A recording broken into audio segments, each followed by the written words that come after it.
اللهم صل على محمد وعلى آلہ وصحبہ وسلم۔ بسم اللہ الرحمن الرحیم۔ عن ابن عمر رضی اللہ تعالی عنہما قال قال رسول اللہ صلی اللہ تعالی علیہ وسلم الحسن والحسین ہما ریحانتای من الدنیا، رواہ البخاری۔ نبی کریم صلی اللہ علیہ وسلم نے ارشاد فرمایا، حسن اور حسین یہ دونوں میری دنیا کے پھول ہیں۔ دوستو، حسنین کریمین سے نبی کریم صلی اللہ علیہ وسلم والہانہ محبت فرمایا کرتے تھے۔ آپ صلی اللہ علیہ وسلم ان کو چوما کرتے تھے، ان شہزادوں کو سونگھا کرتے تھے اور فرمایا کرتے تھے ہما ریحانتای من الدنیا، یہ میری دنیا کے دو پھول ہیں۔ اور کیوں نہ ہو کہ سب سے پہلی وہ آواز جو ان کو سنوائی گئی وہ جناب محمد کریم صلی اللہ علیہ وسلم کے زبان مبارک سے نکلی ہوئی اذان تھی، اور سب سے پہلی وہ خوراک جو ان کو دی گئی وہ محمد صلی اللہ علیہ وسلم کی بنائی ہوئی گھٹی تھی، جس میں حضور علیہ الصلوۃ والسلام کا لعاب دہن شامل تھا۔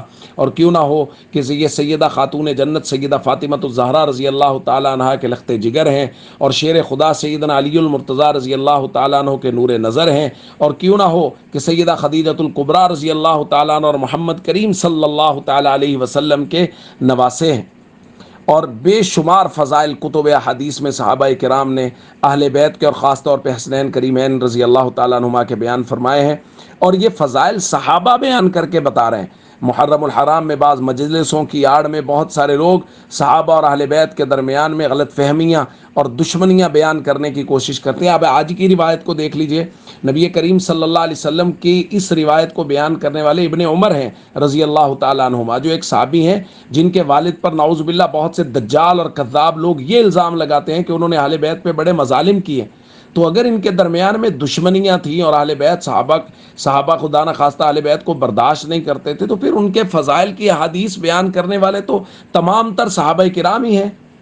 تو اس لیے ان دجال اور کذاب لوگوں سے بچیں، اور ان کی مجالس سے بچیں، اور ان کی دجالیت سے بچیں، اور ہمیشہ صحابہ اور اہل بیت کو قرآن کے آئینے میں دیکھیں، سمجھیں کہ قرآن کریم نے صحابہ اور اہل بیت کے بارے میں کیا بیان کیا ہے۔ قرآن کہتا ہے رحماء بینہم، یہ تمام کے تمام لوگ آپس میں رحم دل ہیں، محبت کرنے والے، پیار کرنے والے لوگ ہیں۔